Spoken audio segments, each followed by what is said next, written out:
Why some resort to violence. Joseba, who lives in Spain, was asked why he became a member of a militant group. The oppression and injustice we suffered at the time became unbearable, he said.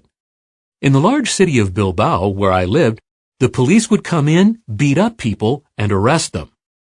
Joseba continued, I was arrested one morning for expressing my feelings about such police tactics.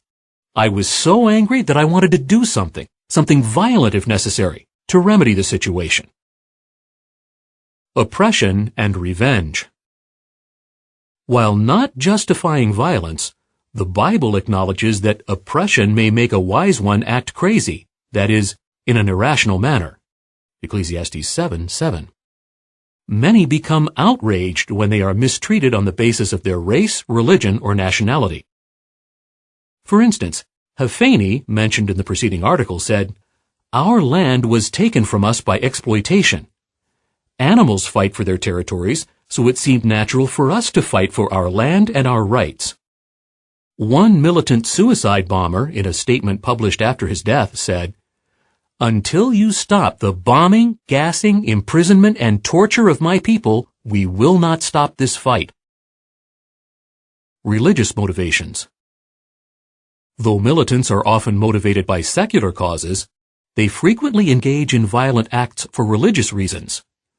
A world leader received this fax from a militant spokesman. We are not crazy, neither are we in love with power. We are in service of God, and that's why we are strict in our position. Concerning religious motivation, Daniel Benjamin and Stephen Simon wrote in their book, The Age of Sacred Terror, In a world turning more religious, more adherents of the great faiths and new burgeoning cults are placing violence at the heart of their beliefs. Another researcher, after documenting a number of what he called spectacular acts of terrorism across the globe, observed, All are united in the belief on the part of the perpetrators that their actions were divinely sanctioned, even mandated by God. But many religious militants have extreme viewpoints that do not reflect the traditional teachings and values of the religion with which they are associated. Etched into hearts. Joseba, mentioned earlier, was badly abused when he was arrested. He said, The brutality convinced me that my hatred was justified. If I had to die to bring changes, it would be worth it. Often what is taught in the group adds to the members' reasons for engaging in violence. During our time in refugee camps, said Hafeni, there were rallies that taught us that the whites were constantly conceiving ways and means to dominate the blacks. What was the result? I could feel my hatred for whites growing, he added. I distrusted all of them. Eventually, I couldn't stand it, and I thought our generation must do something.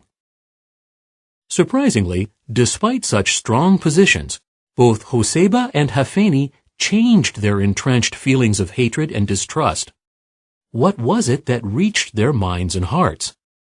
The following article will explain. End of article.